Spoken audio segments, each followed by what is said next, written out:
listening and hearing from the other side, per se. Buckle up with your seatbelt for this one, because my next guest is considered a controversial figure, known for her provocative statements and conservative views. She's built a successful media brand, which includes a popular podcast and a new book called Make 'em a Sandwich: Why Real Women Don't Need Fake Feminism. Despite facing criticism and controversy, she remains unapologetic and continues to push boundaries with her content and her opinions. Please welcome to the Stephen A. Smith Show, the one and only Candace Owens. Candace, how are you? Pleasure to meet you. How's everything? It is great, and I'm actually so excited. I kept this from your producer because it's too good for me not to have told you as we're running live, because this is a full circle moment. But I've actually met you before. Okay. And my ex-boyfriend many years ago was a huge Stephen A. Smith fan. Okay. So we watched you and Skip every single morning. And then we went to a Knicks game and he was like, do you think you can get him to give you a handshake? And you were coming into like after the game had ended. You were obviously in the front. We were not that close. And I was like, Stephen A. Smith, please shake my hand. And then he caught it on camera and then you gave me a high five. And it basically made our whole life, just so you know. Well, listen, I'm glad we have a fond memory together, but it's a pleasure meeting you. And just for the record, you are not in enemy territory, so I've got a lot of questions to ask you. But before I even get into all of that, I hear congratulations is in order, mother of 3, expecting a 4th child. Is that true? That is correct. 8 more weeks to go here. So it's just a factory over here. And thank you very much. It's a blessing. Absolutely. Congratulations to you and your hubby and your family and everything like that. Wishing you nothing but the best. Let's get right to it, Candace. First things first. You know, when you saw the election results take fold and you saw Donald Trump win the election, popular vote, electoral college vote, et cetera, what were the thoughts that ran through your mind when you saw the results transpiring? You know, I think that the first thing I thought was that old school expression, it's the economy, stupid.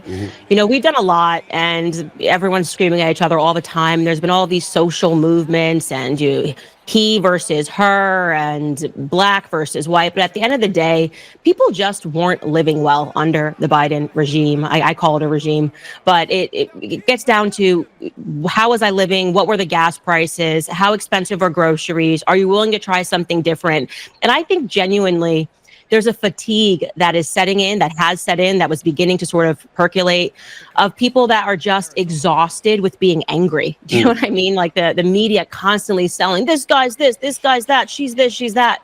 I think we're all just tired, and that's kind of a good thing. Do you believe that Donald Trump won the election, or that the progressive left and their thought process, their policy, some of the things that they were spewing, it was more a product of them losing? That's what I've been saying. It wasn't about him winning. It was about America saying, nah, he's closer to normal than what the hell we're hearing over here. We don't like this. And that's what transpired. What do you think it was? You are completely on the money with that. It was really more that the left lost. And it was a weird, it was very strange to watch Kamala run. I will say that, because she really only ran for 100 days, right? Trump had been running throughout four years, basically, kind of upset about the loss in 2020. And she kind of just comes in and it's almost like a coronation, which I think was disrespectful to the left-leaning voter base. Like it was just, well, he has kind of said he's knighted me and therefore I am the person that you should be electing. And she didn't really work for it, and rather was, I think, quite accusatory. If you don't elect her, it's because you have an issue with women. I don't think Obama's speech to the brothers, the quote unquote brothers, helped him any. He's been gone. He's in Martha's Vineyard, living in a house, God knows how much it costs, not something I could afford. And then he kind of reappears to sort of lecture the brothers about their responsibility. And I just don't think it sat well this time around. Just a different time, a different audience, and people kind of realizing, hey, that's not really enough. Paint me a vision. Like, tell me what you're actually going to do for me. Don't tell me that it's just simply my responsibility to give this woman votes because she's a woman. You know, I want to transition back to Trump in this regard. We just saw it. The world just saw. It wasn't a press conference or anything like that. I don't call it that. Him with Ukrainian President Zelensky and how he went at him and what have you. Now, Zelensky, if I remember correctly, you didn't speak too highly of him. I want to make sure I'm quoting you accurately. You called him a homosexual actor. Is that true? Did you call him that? I also just called him the neighborhood crackhead, kind of Oh just my goes Lord. around asking for money. I've called him a welfare queen, ghetto. This is the thing. The media kind of had me depicted throughout BLM as this person that uses these words to describe Black people. I'm like, no. Let's be very clear. When I'm calling somebody like Zelensky a welfare queen, there's a reason for that. You come here with your hand out, asking, making demands. It's funny because I was having a discussion with my husband about this. And, it's people that tend to need the most that make these sorts of demands, and they're so arrogant. He's taken billions away, unaccounted billions, by the way. So you and I have to get to work because Zelensky wants his borders protected, and we can't have our borders protected because that would be a racist thing to ask for. But he's allowed to demand that you and I get to work because he's spent all the billions. His wife is shopping in Paris. The oligarchs in Ukraine are all buying yachts. And yeah, I have absolutely no respect for him, but I want to say I have not respected that man since day one. This is not something that's new. I just saw him coming. It's not something that's new, but what about Trump and Vance and how they conducted themselves? You and I might disagree on this particular issue because I don't disagree with what you're saying in terms of, I was on the record saying, listen, you're coming with your hand out, you need money. You might not want to be confrontational. You might want to be a bit more diplomatic, Zelensky, because you're the one that's in need. And Trump wasn't wrong when he said, or you don't have any of the cards. You don't have any of the cards. The flip side to it, however, is that the press conference, you're in the Oval Office. We know this is the White House. This isn't some place in Ukraine. And he's got broken English, and you got the vice president interrupting him. You got them, I thought, somewhat bullying him to some degree. I just didn't think it was necessary. It was a good look. That's where I'm coming from. Am I wrong in feeling that way? No, I think you're perfectly, I mean, these are your feelings. They're valid, right? If that's how you felt. For me, I felt it was refreshing. I'm so tired of politics. I know they always button it up for us. They're constantly telling us, oh, this, and saying things that sound good, but don't actually result in good things.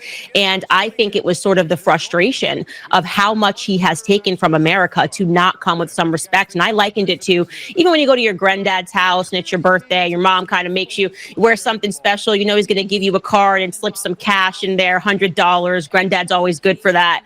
And you just come with some decorum and some respect. This dude has been wearing military fatigues for like 5 years now. Okay. Put on a suit. As soon as he gets out of the car, Trump's like, well, he's dressed up. This should let you know, this should signal to the public that what he's doing is an act. Why? Give me a scenario, a reason why he can't put on a suit. Even if you're in the midst of a war, why can't you put on a suit when you're coming to ask for money? Well, because he wants people to see him as a guy that's downtrodden in the trenches. And he's not that. This guy's been on the cover of Vanity Fair. He's been on the cover of Vogue. He's been on the cover of Forbes. He's doing photo shoots. He did a 3-hour podcast with Lex Friedman. He asked and was declined a spot to go to the Oscars a couple of years ago. And so this is making a mockery. Damn. It's just making him put on a suit. See, this is why people got to be careful about messing with you, because I was getting ready to disagree with you until you threw out those last.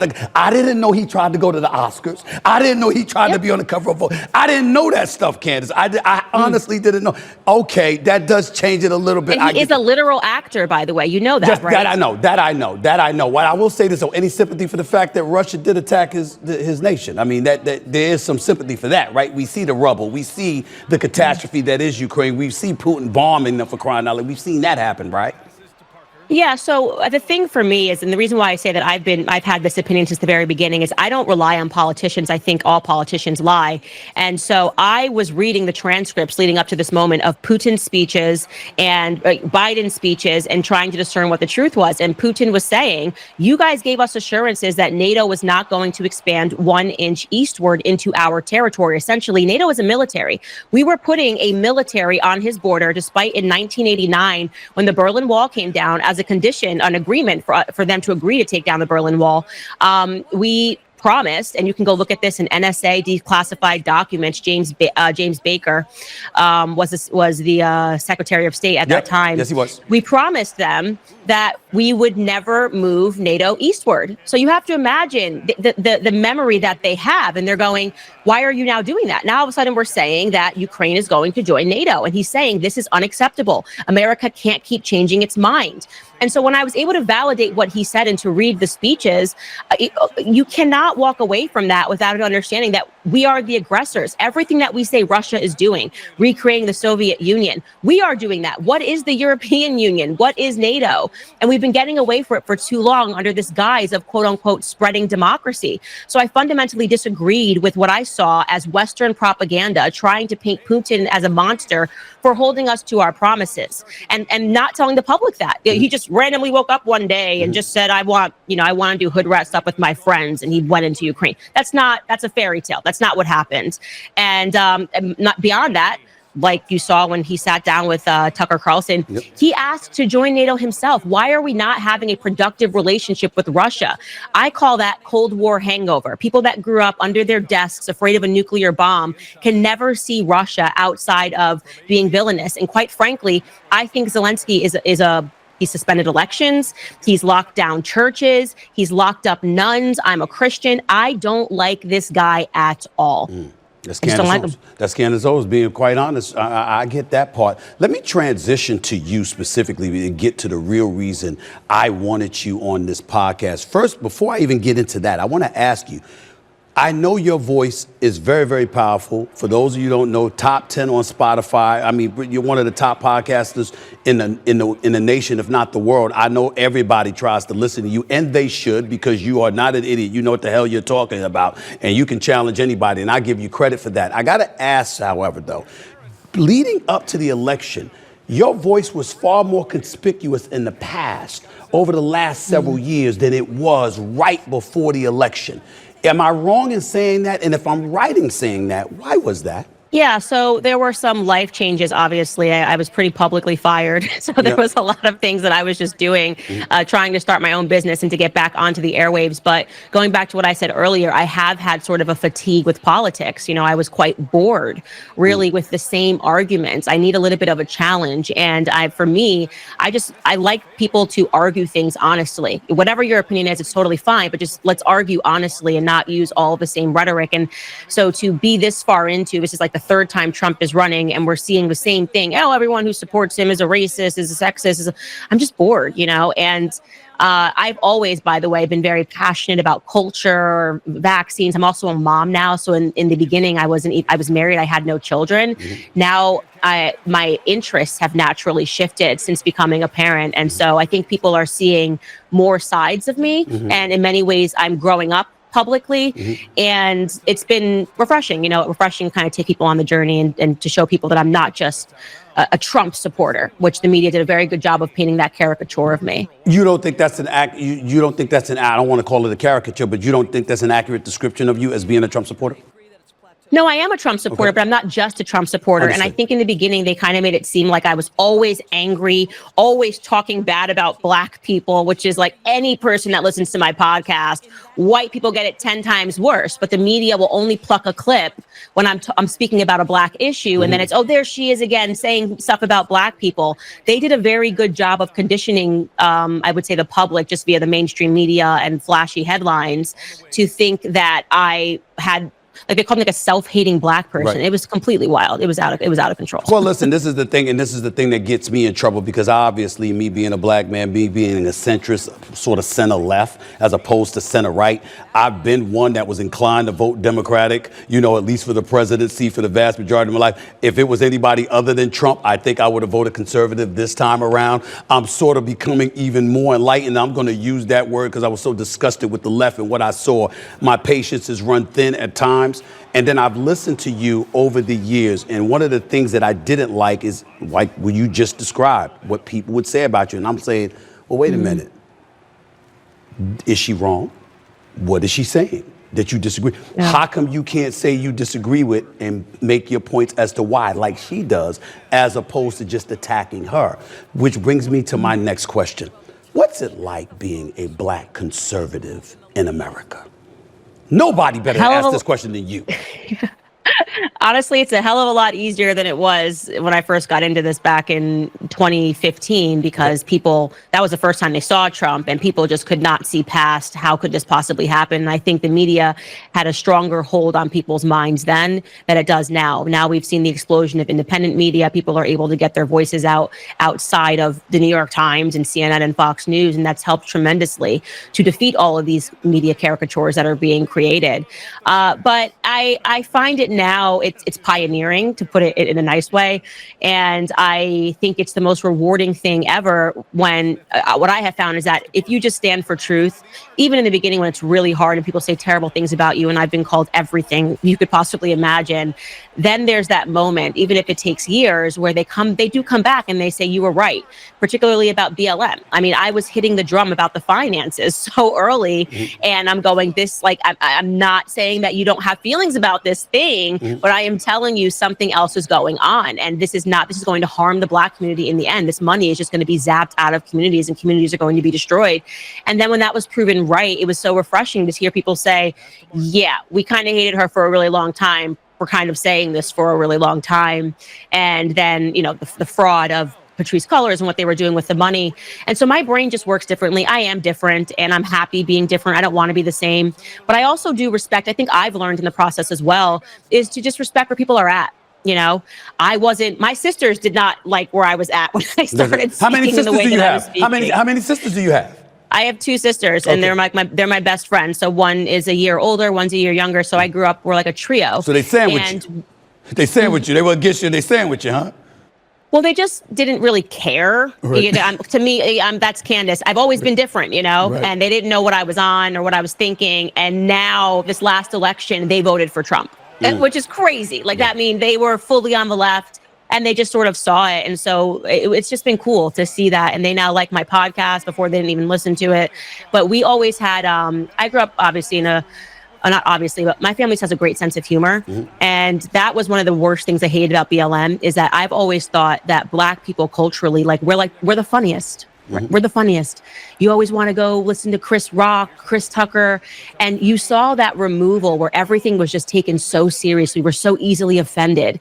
And I hated that. I thought the best parts of what the Black culture represented to me growing up was removed. And for me, my sisters, they never cared. Like, I'd be like, can you watch my cat? I have to go to a Trump thing. And my sister would be like, oh, are you going to another one of your Klansman rallies? Like, yeah, I'll watch your cat, It was always a joke. Yeah, and I get it. And I guess for me, because I think about it, and I remember when you showed up, I believe it was in Paris, you were with Kanye West, and you were wearing the White Lives Matter shirt and what have you. And I said, damn. And I was upset. I was actually upset at you. And here's why, Candace, because I looked at it and I said, no, don't give the ammunition. Don't give the ammunition. You can sit up there and you can talk to folks about your views, what you know, and educate folks without them being closed-minded because they saw something and visualized something and automatically deemed that you were against us as a people. Right. So, I mean, as you reflect on a moment like that and you talk about the Black community and politics, how do you feel? How do you gauge what's the right thing to do and what's not the right thing to do? For me, the discussion and polite discussion, it doesn't work. I have found that. You can go back and watch me on stage with T.I. and Killer Mike, and it doesn't work with the Black community. And I have a theory on this, and I think partially it's because we have this instance of father absence, but there's a lot of attitudes. And if you try to come politely, you're just going to get disrespected. And so in terms of the White Lives Matter shirt, first off, Kanye, that's how he communicates. He communicates with art. This was Kanye's thing that I was stepping into, but I understood what he was saying there because he is someone that does not no one puts Kanye in the corner. No one tells Kanye what he has to be. And so when you start saying, oh, I'm going to superimpose you just being a Black victim onto someone like Kanye West, and he hated when white people would come up to him and say Black Lives Matter. So he's like, okay, you want to patronize me? Oh, let me patronize you. Your life matters too, right? Oh yeah, white lives matter too. And I want you to know that white lives matter. Your life matters. He never liked that, the patronization of it. And so I felt the same way. And we communicate differently. I usually am using more bombastic words, but that moment to me, especially as someone who grew up and really Kanye's music